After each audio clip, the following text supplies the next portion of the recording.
Good evening, everyone. We're back. It's Influencer episode 2, and tonight I'm joined by obviously my co-host Lee and the lovely Kendall. How are we?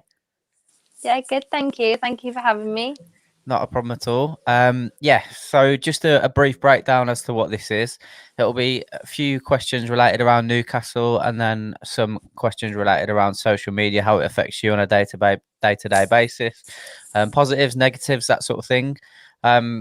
But yeah, Lee, busy day today. I had a half-day holiday, and I just chilled, did a bit of cleaning. Not exciting. What about you? yourself? Me, mate, just work today. Just a normal day at work, so always busy. What about yourself, Kendall? Literally nothing. I haven't worked for nearly a year now because of COVID, because I'm cabin crew normally. So, so it's been very, very bad. My day, I live like a life of leisure now. Not that as much leisure in it, like it's just a life of boringness, really. But yeah, absolutely, just very chilled day, very nice. Have you got any sort of inkling as to when you might be going back to work? Have they said anything about that? We were told March that we were probably, because the problem is now, because we've been out of work for over a year, well, it will be over a year, obviously, when we go back, and we have to retrain. It's actually a nightmare. Yeah. We have to retrain, do another 8 weeks of training. So they're looking at like March to start training again. I've just started my online modules. So they're just going to do like physical training, obviously evacuation, swimming, things like that, towards the end of March. So maybe, possibly by April. I don't know. Okay. It's the longest I've never stepped foot on a plane for since I was probably in my whole life. Yeah, it's actually crazy. It is, but hopefully we can see a little bit of light at the end of the tunnel. But yeah, good evening, everyone in the chat. We're coming back to this. We'll start briefly with the game that's just passed. We'll get that negativity out of the way. What did you make of it, Kendall? It just, the thing that annoyed me the most about was like we were probably in it till like 60 minutes and then it was just downhill, which is the last 2 games we've played them. It has happened exactly the same's happened. Obviously, we were in it a bit longer the last time. For one game, we were in it a little bit longer till 80 minutes then. Obviously, it just frustrated me more than anything. And you don't go into the game expecting to win. Like that sort of game, you don't. But then when you play like that for 60 minutes, you've got that hope. So that it always is the hope that kills you every single time. And there was just players that just weren't performing for me whatsoever, haven't for a good few weeks now, well, good few games, and personally who I would probably drop. We don't really have a choice at right back, unfortunately, with just the way things are at the moment. So that's just going to have to stay as it is. I'll probably maybe bring back Dubravka and Dummett if it was up to me, but we'll see what happens, I guess. Is there anyone else that you would drop as well? So obviously talking about Jamal Lewis and Darlow there. Yeah. Who else? Anyone else in mind at all? If I could drop Kraft, I would, but we can't. Yeah. So that's a different story. Obviously, I would drop Joelinton. I would not start Joelinton. That was just wild. I'd actually, to be fair to him, he didn't really have a horrific game, but I sometimes think that maybe we applaud him for doing the basics because he doesn't perform enough. So sometimes he does like one decent pass or one decent interception, and you're like, oh, actually, maybe he's not too bad. Maybe he's improved. But I think it's just because we don't see that a lot from him. Like, you just take, like, the tiny wins. But I don't really know how I would maybe just... I feel like Carroll probably deserves a little bit of a go now. Yeah. Gale's been in against Chelsea. Unfortunately, another crap result, which wasn't his fault. He didn't really get a touch on the ball. Joe was in last game, so, why not go for the hat-trick? Get Carroll in the next game. It can't be any worse, can it? Let's be honest. No, definitely not. Well, I think you're a big advocate of Andy Carroll as well, Lee. Do you think he should be starting now? I wouldn't say big advocate. I wouldn't go that far away. He's one of the... Look, all of the strikers minus Wilson are useless, aren't they? Let's be honest. I think I would like Carroll if you're not winning a game and you need last 30 minutes, not 3 minutes, like an impact. Not 5 minutes. 5 minutes is too little. But if you know you're up against, I would have loved Carroll against Lindelof. I think Carroll could have bullied him. Yeah. But we're up against Wolves now. Connor Cody's a little bit more astute coming up. So I think it'll be Bowley and Connor Cody against whichever striker we'll go against. It's one of them. I just think they're all poor. They're not going to score 10 goals a season. But I do think Gale is the best out of the bad bunch. And I was crap, as Kendall said, but he was put on the right-hand side for half an hour, which I found a bit odd. But look, Bruce doesn't know what he's doing, does he? No, definitely not. No, that's definitely been established now, I think, bloody hell. Absolutely. I'll just move away from Newcastle very briefly, Kendall. For people that don't know, you might see that there was an Atletico Madrid badge in the thumbnail. Talk us through your affiliation with Atletico. So when I was 9, I was on holiday, and whenever my granddad used to come on holiday with us, my granddad is literally like the biggest footballing person that I know, and he always used to take us to a local game if we went there. So I've been to see like Alicante and like just things like just random, like Real Mallorca. I've been to see like quite a few Spanish teams. So we were randomly walking past the Barcelona training ground, when we were on holiday. We were in Salou. If anyone's ever been on holiday in Salou, and we just walked past the Barcelona training ground, and there was a game on. So we just kind of, you could pay to go into the game. It was just a friendly before the season had started, and it was against Atletico Madrid. So we went there, and I was 9, so it was 2004, and I was 9, and I fell in love with Fernando Torres. Absolutely, just I was like, I'm going to marry him when I'm older. But so because at that time I didn't like. I was a football fan, but I didn't really I didn't really appreciate it like as much as I do now as a game. So then I just followed them from that point. Obviously, left to go to to Liverpool. Sorry. In 2007, so I followed his career and then continued to follow Atletico like for all that time. So I've followed them for 17 years now as well. I wouldn't say I'm a supporter like I am of Newcastle, but I follow their games and I watch their games and I follow their results as well. Yourself, Lee, do you follow a second team at all? No, not really. I mean, I've been to Barcelona, which is on the channel from a couple of years ago, and I can go to my grave and say I've seen Lionel Messi score a hat-trick at the Camp Nou. So I can have that written on my tombstone. I thought it's a magnificent stadium, but the atmosphere was flat, really flat. I was quite disappointed, to be honest. I was put up in the gods, like with all the tourists, like the rest of them. But they were like little miniature men running around, but not really. I like all the non-league clubs doing well, like Gateshead, South Shields, Spennymoor. All of them. I like to see them, as you know, I like to go and travel to see them, but too only for me. Brings me to my next question, Kendall. I think I've seen recently getting a little bit of stick for wearing another jersey, another shirt. What do you say to those people? Literally, I don't see the point. I wear them not because I support the team. I'm a football shirt collector. Not that should matter anyway, even if you do support them. But I'm a football shirt collector, and I have been since I was quite young. Like I've got several shirts from over my different sizes through all my life. Like the first kit that I think I ever had was, I don't know if obviously you probably remember, it was like the NTL blue, like silky kit that Newcastle had. That was the first one I've had. At that point, I've had Juve kits, I've had obviously Atletico Madrid kits, I've had like American team kits, because my stepdad is in the Navy and he used to go on tour a lot, so he used to bring shirts back for us. Do you know what I mean? So I've just collected them throughout the thing, and it's because I like the history of football. I like the different things that goes on, and I really don't see the problem. Obviously, you're not going to wear another domestic shirt. I'm not going to wear a Liverpool shirt. You know what I mean? I'll probably not wear another English shirt. If that's me being honest, I'll probably not wear another English team shirt. But foreign teams, we're never going to play. Like, we're never going to play Atletico Madrid. You know what I mean? So not anytime soon. Not in the next, not in the next 10 years at least, probably. So I just really don't see the problem. It's more of like a fashion thing, I think, now to wear football shirts, like music, like artists that I listen to wear football shirts in their music videos and stuff. So definitely. I 100% agree. I've got so many different shirts from different European teams and Mexican teams as well. Their kits are always decent. Yeah, always nice, always nice. But yeah, coming back to Newcastle then, what is your first Toon memory?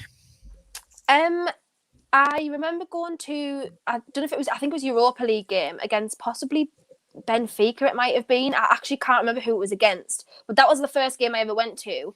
That wasn't like Premier League game. But then my actual first game I ever went to was Alan Shearer's testimonial. So that was the first game I ever went to with my dad and my brother, and we've gone together ever since. So that is like my first memory, which is like an amazing memory I have. The first, actual game that you remember attending. Which was like amazing, and obviously since the season after that, I've had a season ticket since that point. So obviously I must have liked it. Yeah, definitely. No matter how fixed to it anyone thought it was, I must have liked it. So yeah, that is definitely my earliest, obviously, memory of games and stuff, which was amazing. I mean, coming off the back of that, then you being a season ticket holder, what is your favourite Newcastle game? So actually, to me, mine isn't a win. It's the 4-4 against Arsenal because it was on my birthday. Well, it was the day before my birthday. So that always sticks out for me because it was just like an amazing birthday after that, and obviously made more prominent by the fact that Chekchio is no longer with us. And obviously we were there. The atmosphere was amazing. Like, just the elation that you felt at the end of that game was absolutely insane. And other than that, strangely, it's probably when we won the championship last time in 2016, because I just, at that point, you know, like, we didn't know where we were going as a club, didn't know if Rafa was staying any longer than he was. And that was probably the last season I actually enjoyed of watching Newcastle, because you were winning. Like, you went into a game expecting to win, like, you enjoyed the football. Rafa was there, the players wanted to play. Like, obviously we had Rondon and Perez, who I loved at that, like, that in that period. So yeah, that's probably the last game I actually loved and enjoyed, I think. Just touch upon that, Kendall. Do you know that game against Barnsley when we won? Were you aware of the ghost goal that wasn't in the Villa game? Because obviously I sat at the time just on the left-hand side of the Gallagher corner. Right. And we were all, is it in? Is it in? Oh, the 1-0 up. And you one of them, I thought that Villa were winning. And we're jumping to run, then it was obviously a false. Yeah, my brother had on his phone like a betting app, and he kept getting, I think it's called Score something, Live Score. That's it. Right. Yeah, so he was getting notifications, and no one else was, because your Wi-Fi never works inside the ground. I was shocking that day. That was the worst. So for somehow he was getting notifications, and he was like, oh, and so everyone was looking at like my brother's phone. We were like, is it in? Is it in? And everyone was cheering, and it was like, oh, okay. But then remember, it came back around when Grealish did score. Then we thought it was another false alarm. Because literally in the last minute, wasn't it? Then I think Gail scored the third one just on the same kind of time, wasn't it? Mad. And I think a couple of minutes before, me and my brother were like, because my brother had just turned like 18 like a couple of months before, and we were like, oh, if we win, we'll go out in like Newcastle afterwards. If we don't, we'll just ring like our granddad, come pick us up. So we were like, oh, we'll just ring granddad. And Dave was like, as soon as I get out here, I'll ring him when like you've got signal. So we were just chilling. Then obviously that goal went, and we were like, and I just remember my brother was screaming, "We're going out! We're going out!" I was like, but also, we're going out afterwards.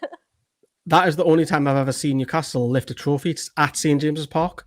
Yeah, because it's normally at Wembley, isn't it? It's normally at Wembley that you pick up major trophies, and I don't think we'll ever see that again at St James's Park. And the championship, didn't get me wrong, but it's still nice. It's still something. Yeah, just the joy that was felt around that day was just like, as I say, it was the last time that I've enjoyed without any animosity towards the club, without any, you know, we still had animosity with Mike Ashley, but in terms of the fact that, you know, Rafa was there and Hope, that was the last time that I felt that, and I've just never felt that since.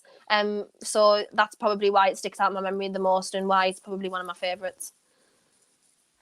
Moving on to the, well, still keeping it in tune with that, favourite Newcastle player of all time? Oh, of all time? For me, even though he wasn't there like too long, it's probably Ben Arfa for me, just because of what he could have been.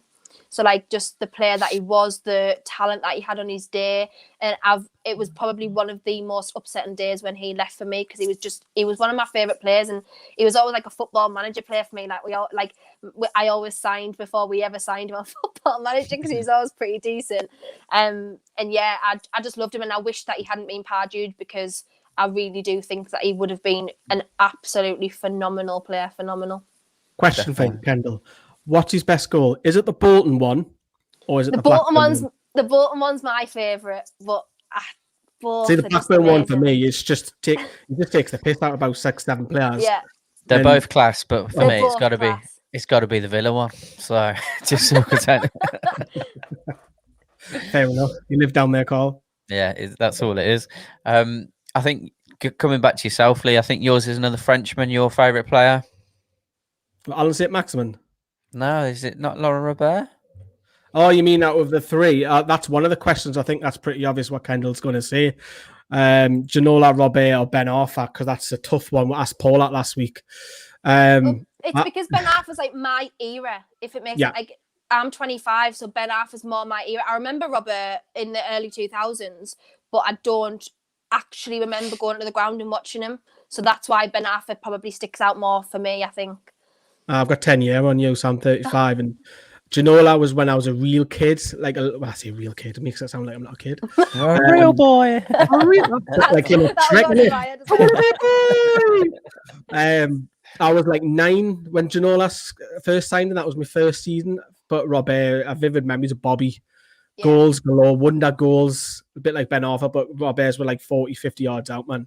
And he also scored 2. Do you remember the Spurs, them 2 Spurs goals in the 4-0 win? Yeah. After the day, Ella was born, my daughter, so it comes with it as well, like a nice memory. Yeah. Robert for me all day. Fair enough. Your worst moment supporting the club? God, that's hard to bloody pick. To be honest, the worst the worst I've probably ever felt, because it was a shock, was the first time we got relegated, like 2009, 2010. So that was the most sad I've probably ever seen my granddad in my whole life as a Newcastle fan. My dad, who had the season ticket for like coming up 40 years, and that's the most sad I've ever seen them, which I think made it worse for me, because obviously I hadn't experienced anything like that before. And I remember literally driving across the Tyne Bridge, and everyone was chucking their season tickets in the Tyne Bridge and stuff as we were coming away from the game, and like everyone was just chucking their season tickets off the bridge. And my dad was like, I think I'll get out and do ours. And I remember my brother just piping up saying, well, it's all right, so just get another one in the summer, because he just send you a new one. My dad was like, but it's the principle. And I just remember being so sad about that. But it was probably recently, when the day obviously it was announced that Rafa was leaving the club. I think we all knew it was going to happen, but it was just the fact that it was actually cemented, like then that it had happened. And I just thought at that point, God, who the bloody hell are we going to get now? Like, I just could not see. I just couldn't see it. I remember I was driving home from work, and it came on like on my phone, because I get like notifications through off the club, and it was like, oh, Rafa Benitez has left the club, and I literally sat in my car and cried, because I was like, I actually don't know like what this means for us now, because nobody of that caliber was ever going to come in again like under Mike Ashley.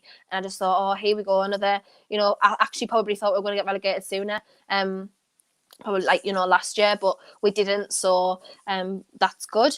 But yeah, probably that of recently, but definitely the first time we got relegated, I don't think I've ever seen a whole fan base be as gutted as they were and upset about it.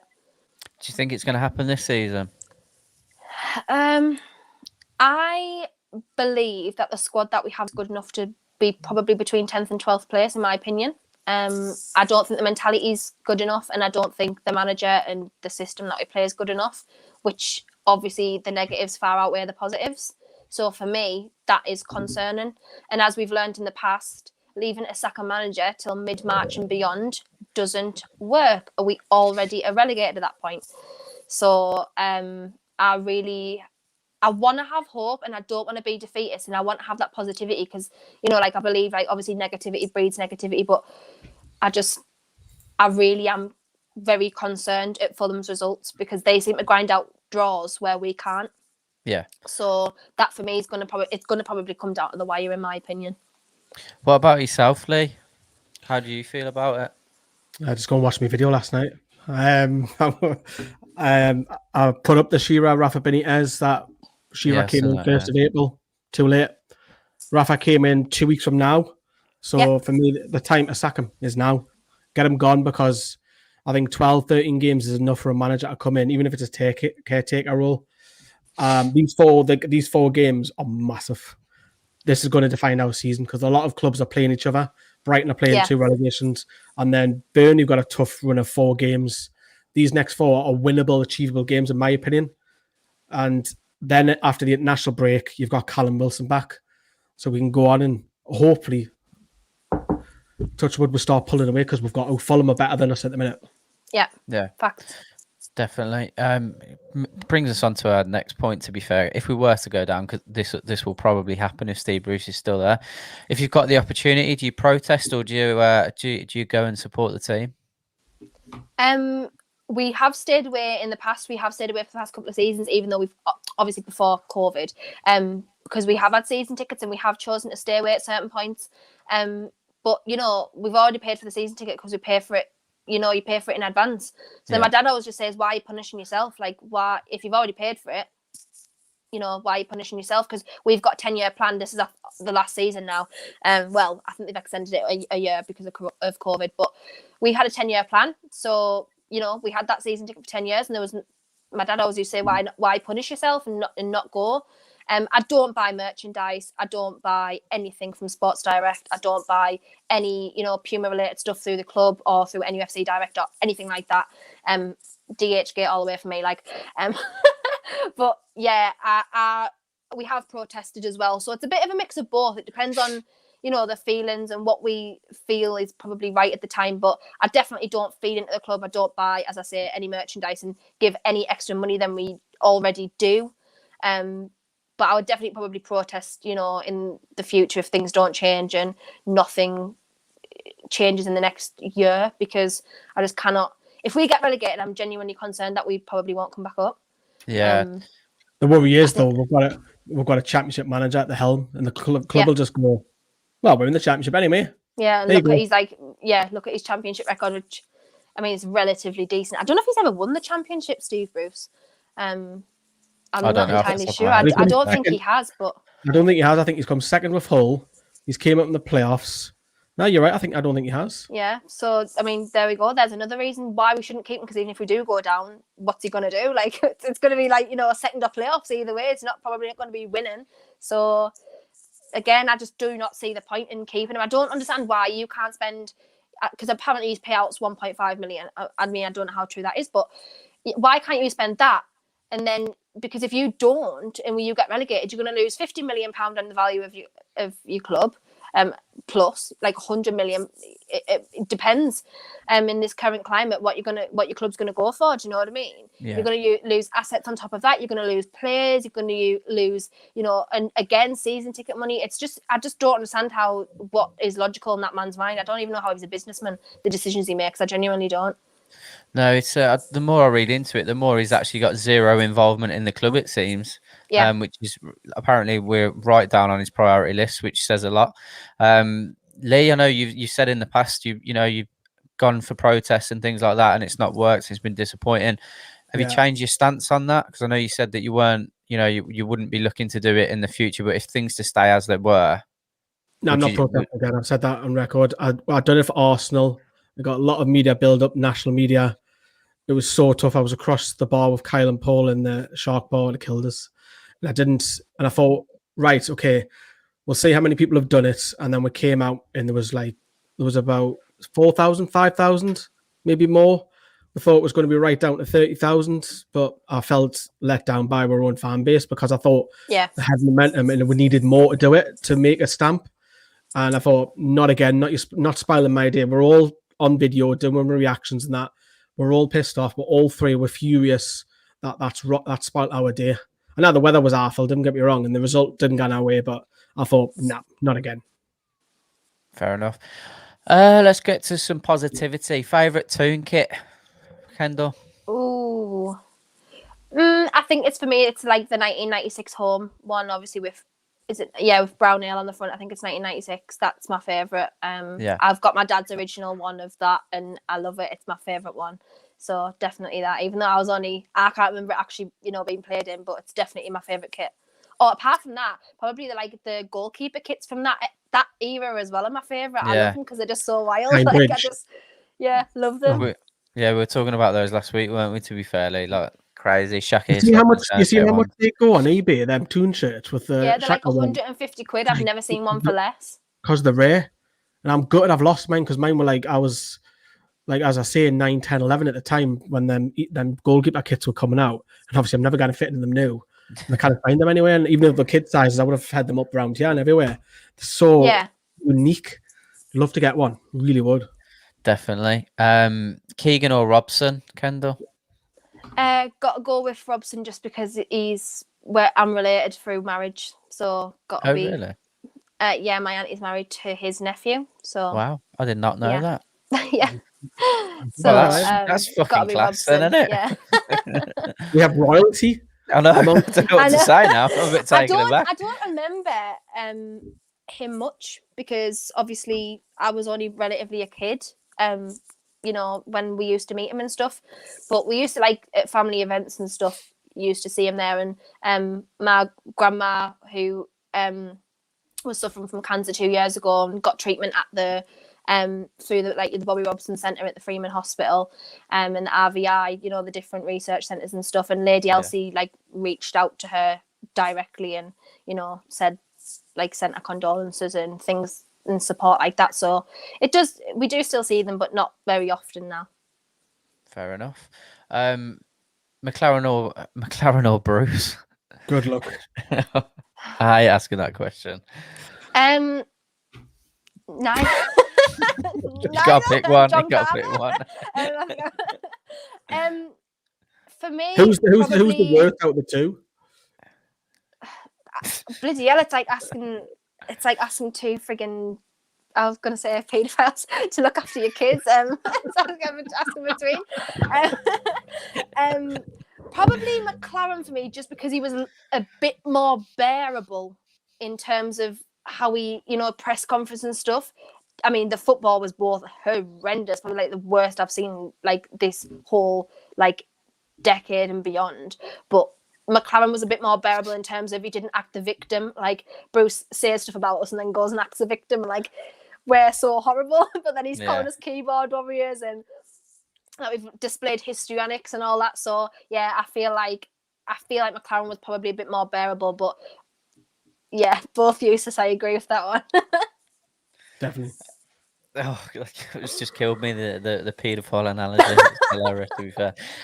Yeah, I was trying to think of like two horrendous people, and I had the McCanns in my head, and I couldn't think off the top of my head another like awful, like awful thing. So I just had to go with the generalisation.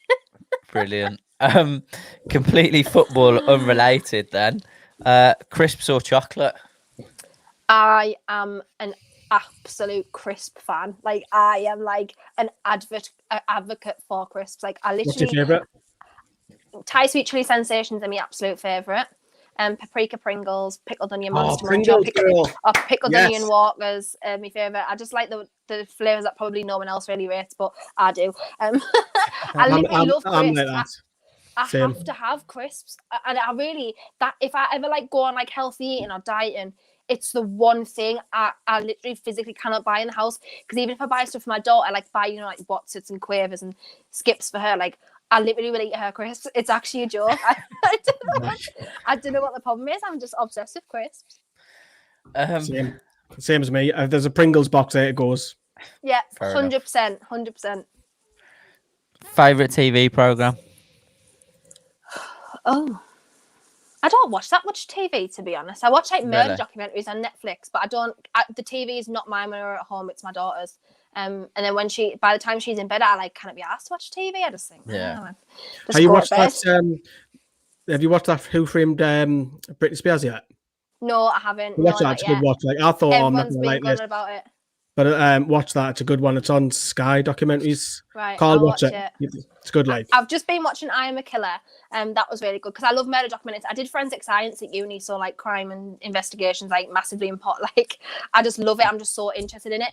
Probably series wise, Money Heist is probably one of my favorites that I've watched in recent times. Obviously the last series comes out of that soon, so I'll probably say that because it's the last TV series I've watched that I've really gotten into, I think. Interesting. With regards to you talking about studying forensic science, so doing that, what kind of changed your mind to change your career path into working on airlines? So, I mean, I love traveling, always have done. Like, I've lived in a couple of different cities in Europe and things like that. But when my last year of uni, I had my daughter midway through, so my kind of career aspirations had to change because I couldn't physically go into a intense career, like, because I wanted to be a detective. That's what I wanted to do originally, like crime scene investigation. And I couldn't go into an intense career like that because I didn't have I'm a single parent, so I didn't have you know, like childcare. I didn't have the facilities to go into an intense career like that. And then I got scouted to go for an audition for cabin crew. And I went, and I ended up just realizing that was probably a job that I would enjoy rather than going for like it can be a career, don't get us wrong, and I love my job, but rather than being like an intense career that I wouldn't enjoy and that I don't know if I'd enjoy, I went for that, and I absolutely adore it. I love it so much, and it's probably it just gives you just experience and, you know, different cultures, meeting different people every day, and yeah, just amazing. Complete change, complete switch. But I love it. So with regards to that, like when you would when like how long would your layovers be in certain places? How long would you get to spend there? So I only do short haul Europe because obviously I am a mum. So I only do short haul Europe so that I don't have to do, because if you do long haul, you do 3 days away. Got ya. You don't get commission if you do long haul because your commission is basically staying in a hotel and getting fed.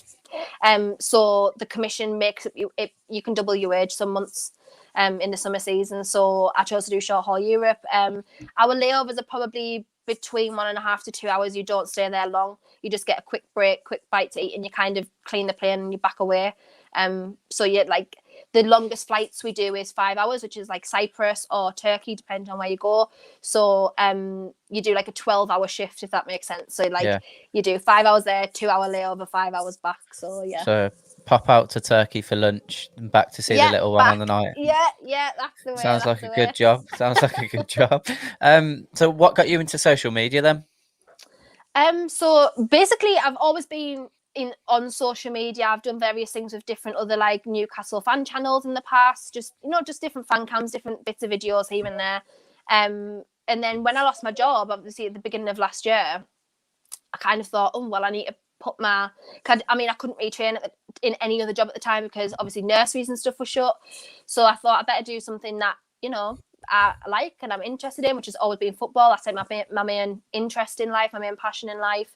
And I just thought, oh, I'll just make a YouTube channel.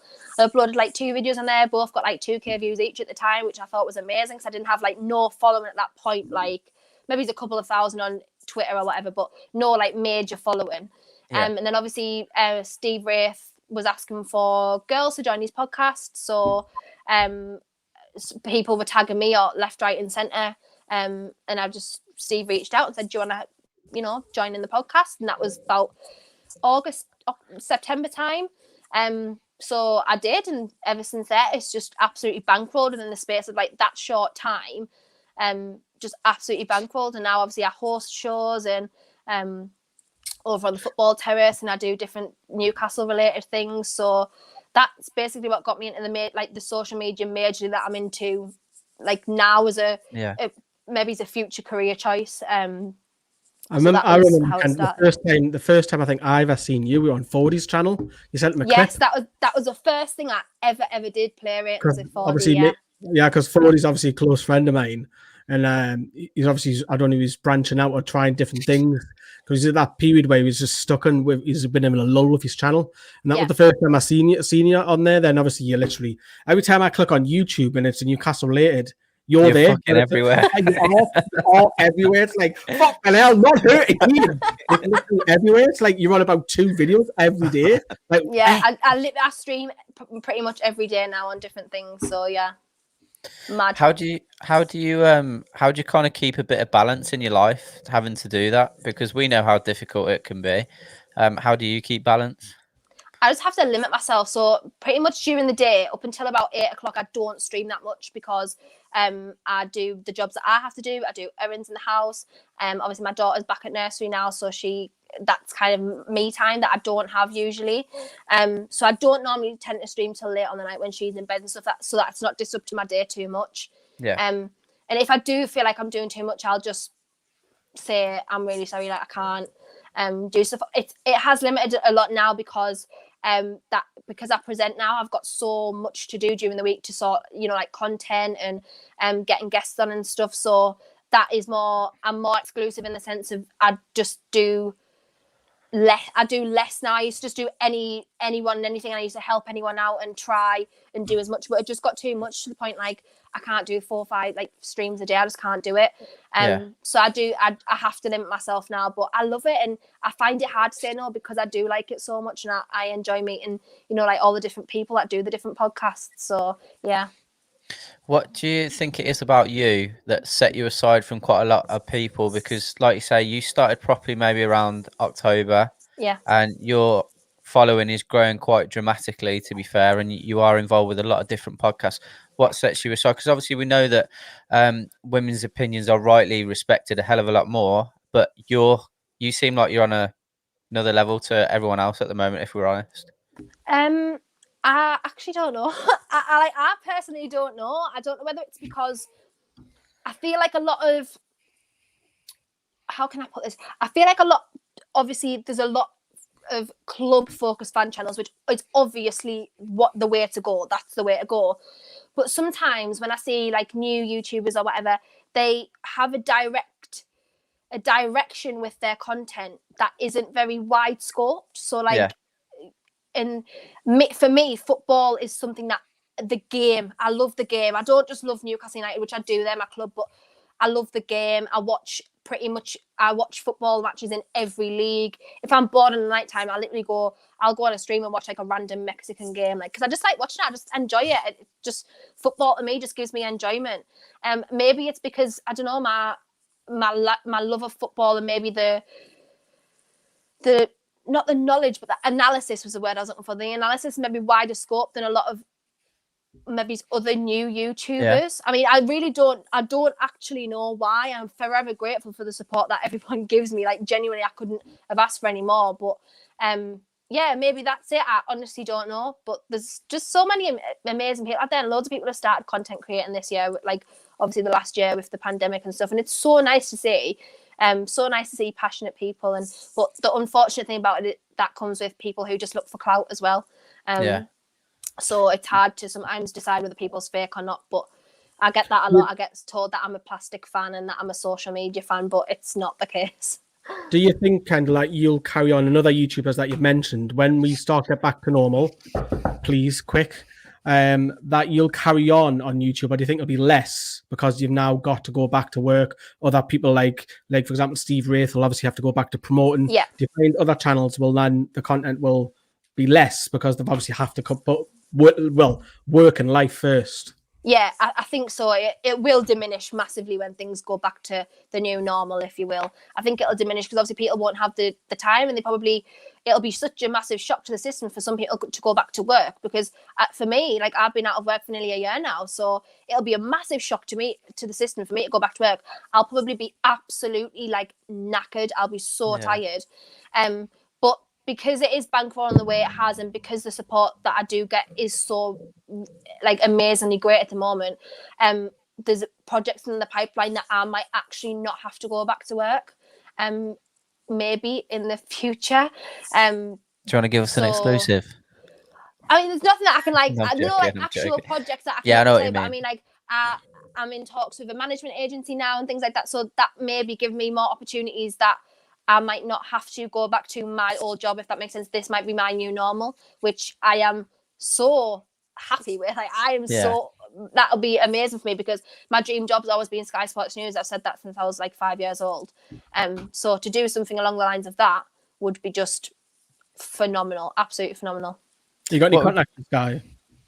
For Sky, well, I speak to Keith Downey a lot. I speak to Keith Downey a lot because obviously I've been on Sky Sports a couple of times. Speaking to Steve Bruce and Mike Ashley and stuff. But other than that, no major contacts. I might just have to, get a bit like bestie mates with Keith Downey. Right. Well, send us a message, because obviously I work for the company. So I was just going to say, just get in touch Amazing. with me. But I can't discuss too much online. That's why. Of course. So I'll come back to you for that one, Lee. Because we do keep. No. We do keep more trouble. No. We do keep tabs on a lot of female YouTubers when it comes to sport, and I know you like Stunt Peg's content quite a bit. Oh yeah.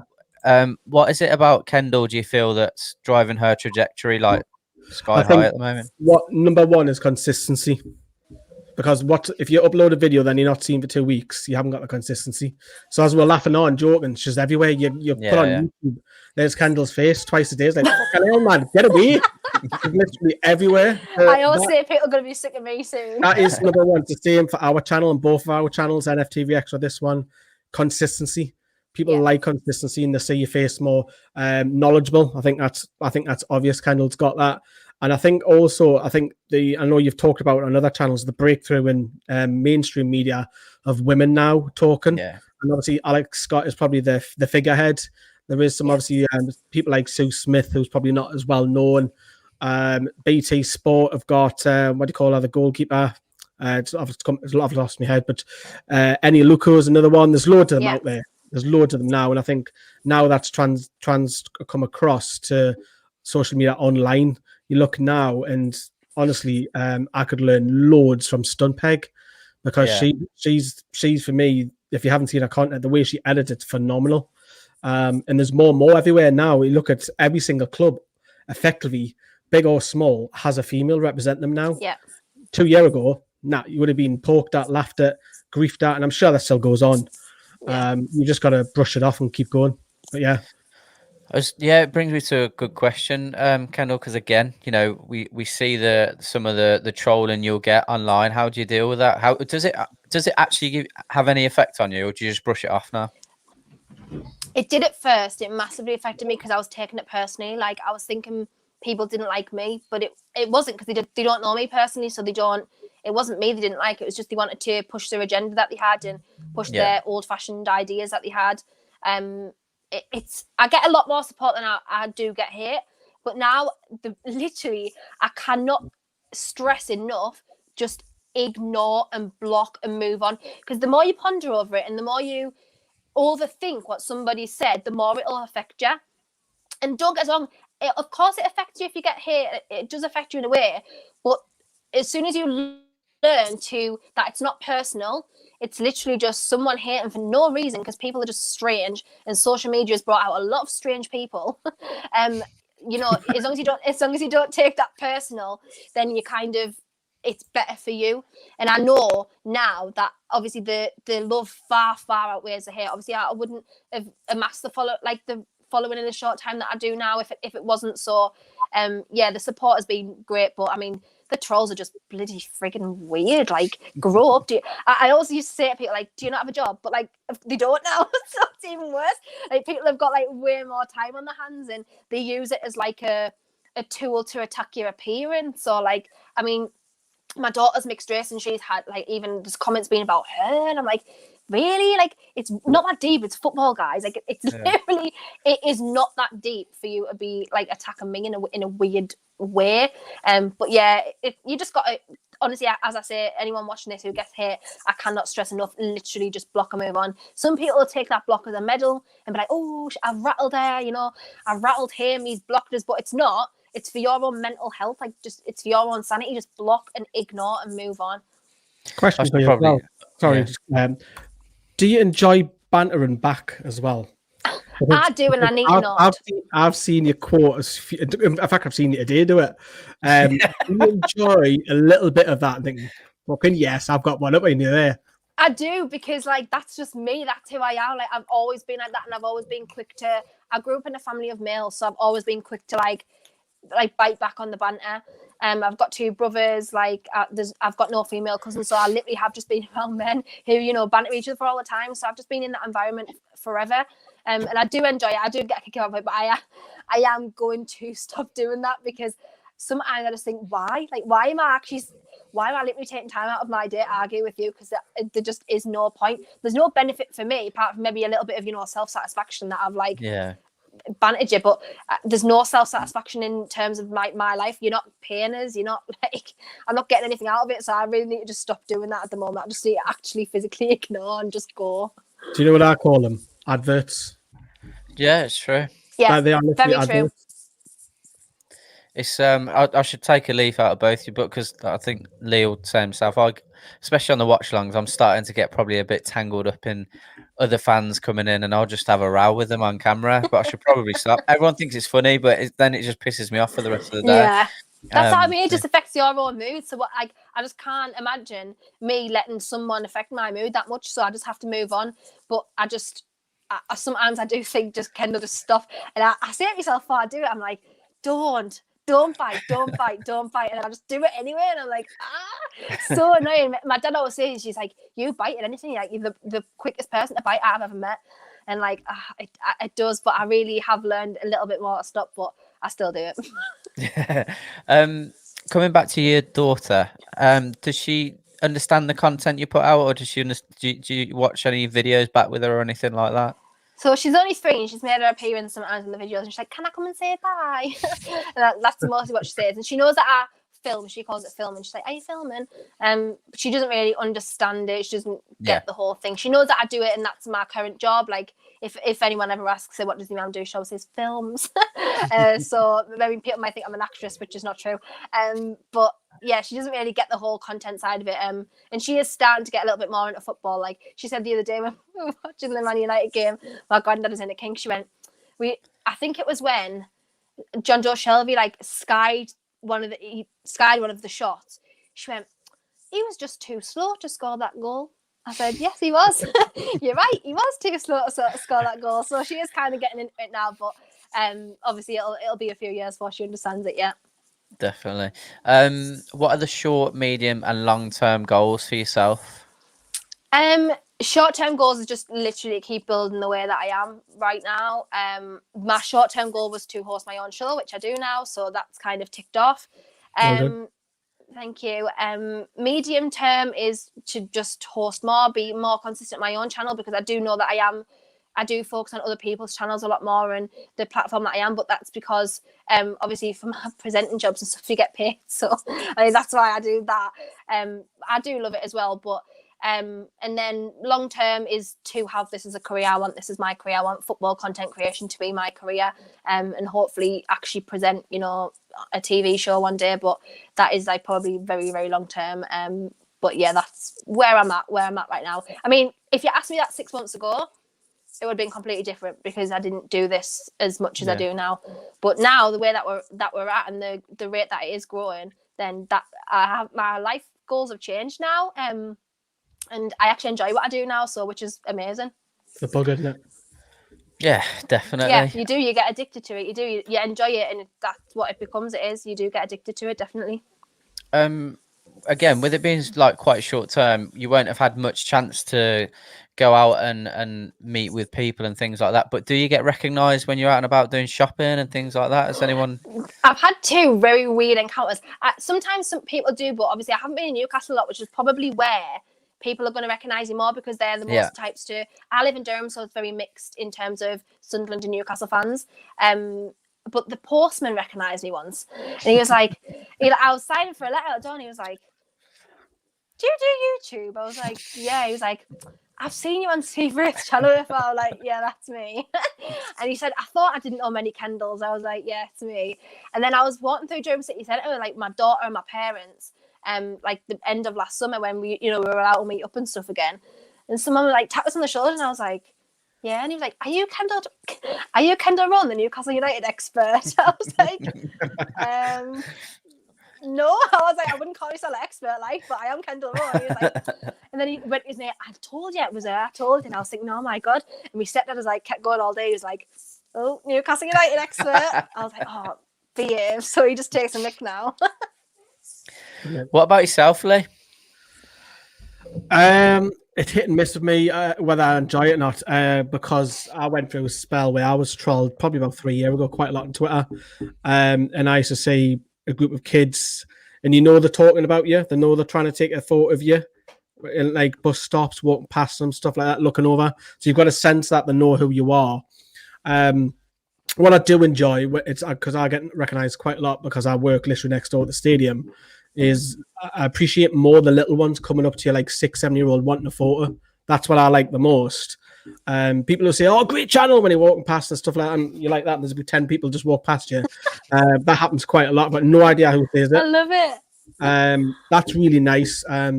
Away days get stopped more as well because I'm in every away game, so but that's it is good. I mean, I haven't had any hostility or any negativity because they wouldn't do it to your face.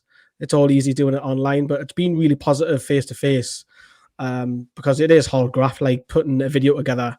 And Kendall will probably know when she starts building her own channel. It's behind the scenes stuff which people don't see to make it look better. And yeah, enjoy it. Like, but yeah, it comes with the charity. People will recognize it whether you like that or not. And mine's I do, and I don't like it. Fair enough. other Newcastle channels that you watch, Kendall? Is it everything or? Yeah, I Please watch a do. bit of everything because I'm on a few. So obviously yourselves, Magpie channel, which I do stuff for. Obviously, you know, Steve's channel, which started me off doing it. Adam Pearson's just done a little video about all the Newcastle fan channels tonight, rating them in tears. Oh, is it? Oh, Let's Yeah, have a look at that. yeah. I messaged him before. I was like, I'm watching you, mate, so you better be nice. Yeah, I watch a bit of everything, to be honest. But because I'm on YouTube so friggin' much, I just There's watch loads all now, sorts. though, There's Yeah. loads. Just watch There's loads and now loads of from- different ones. There's loads. Yeah, from there is small loads ones because that obviously there's loads. yourselves is probably the first Newcastle fan channel that I ever watched, or ever knew about. Yeah. So I like class you guys and yourselves as like the originators, in my opinion, because that was the first ones that I ever watched.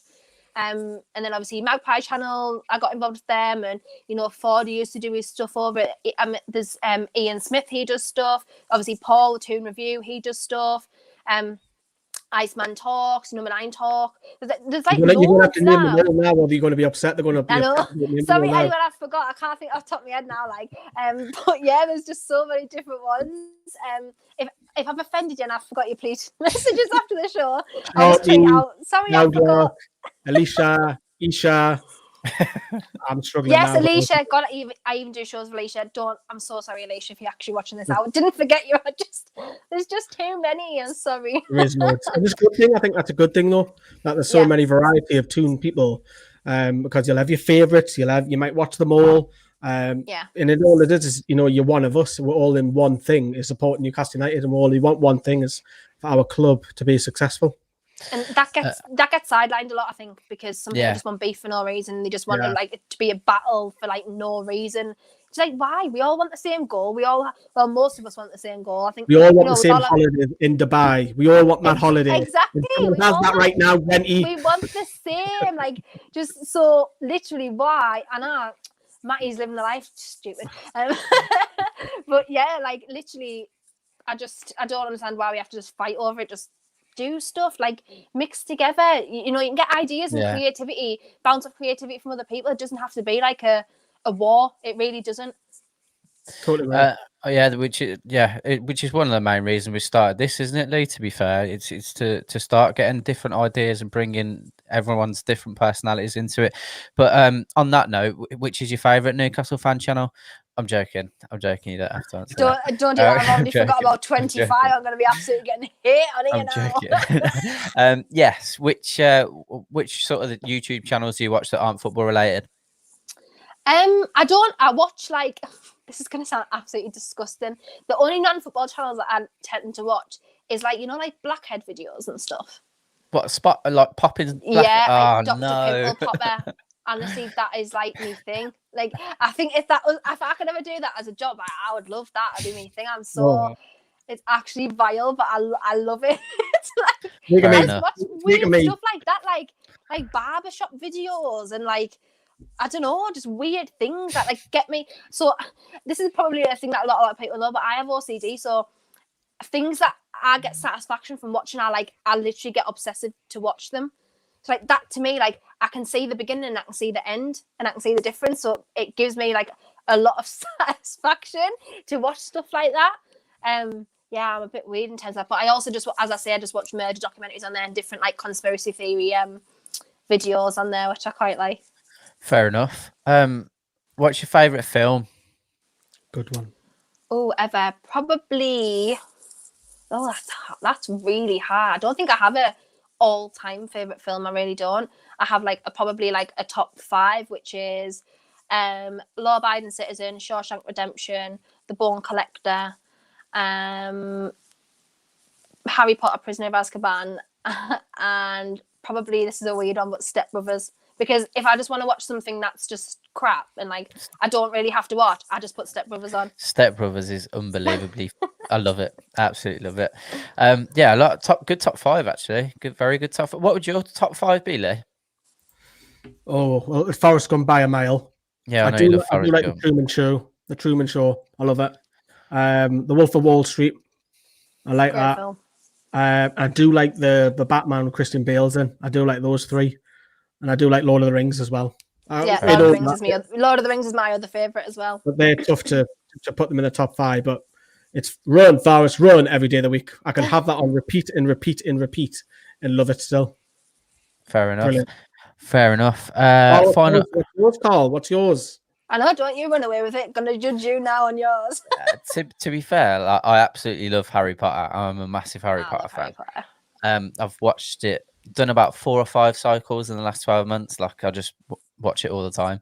But top 5, my favourite film is probably Godfather 2. Godfather 2, probably my favourite film. Top 5, I don't know. Not the first one? I love it. I just think the second one's better. I don't know. I don't know what my top 5 would be. I watch so much crap, I can't even think. Yeah, I love Denzel Washington films, like any of them. Yeah. I can watch all day of the week. Like, just I like Will Smith's as well. Yeah. I Am Legends. I Am Legends is another good one. The horrible bit there is when his dog dies, when he has to kill his dog. Oh, that I cannot watch that. Shutter Island's another favourite of mine. I love Shutter Island. One. Just anything I like Tom Hardy films, anything that he's in. I don't know. Bronson with Tom Hardy, that was probably up there, to be fair. I thought that was class. I can't give you an answer. I'm gonna run away with it, hard, unfortunately. isn't it? It is hard. Final question from me. What frustrates you the most about YouTube? As I've already mentioned, the fact that people just make beef for no reason, just for clout, and I think the fakeness, because people will they'll step on you just to get a rise up, and that annoys me, because I feel like I'm like quite a genuine person, and I will genuinely help anyone who asks me to. And loyalty, unfortunately, doesn't stretch to YouTube.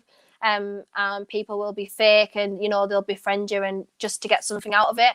And I left that like back in school. Do you know what I mean? Like, I know that happens on in life, but I kind of live like I purposely live my life so that I don't have any added stress that I don't need. And YouTube just brings loads of it. Like, but just sometimes I think to myself, God, like you can just stop it. You don't have to keep doing it. You can just stop. And then, but yeah, I think that's probably the main thing, because as I say, loyalty is like a massive thing to me. Like that's just been bred into me all the time, and it just doesn't stretch to YouTube, and people will just do anything to get ahead of you, and that's what I find pretty sad. Perfect.